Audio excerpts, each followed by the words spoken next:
ભક્તો, દેવાયત પંડિત એમના શિષ્યોને કળિયુગના યથાર્થ બતાવું છે. આ અબળો બધે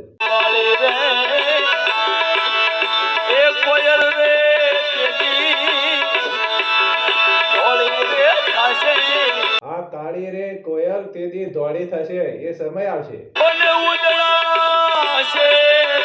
દેવાયત પંડિત એમ કહે છે કે તેદી ઉજળા હશે કાગ. એટલે આપણને થોડી થોડી સમજણ પડે છે ભાઈ કે ઉજળા હશે કાગ. તો આપણને એવું લાગે છે કે ભાઈ ધોળા કપડાં પહેરી અને માણસોનો કાર્ય કેવો હોય છે, કર્મ કેવો હોય છે, કાળા કર્મ હોય છે. એટલે આપણને થોડું થોડું એવું થાય કે ભાઈ કળિયુગની અધોણી ચાલુ થઈ ગઈ છે. અને દેવાયત પંડિત જે પોકી ગયો છે એ તો સત્ય છે, અને જે બોલી ગયા છે અને એમના શિષ્યોને શીખવાડી એ સત્ય છે. જય ગુરુદેવ.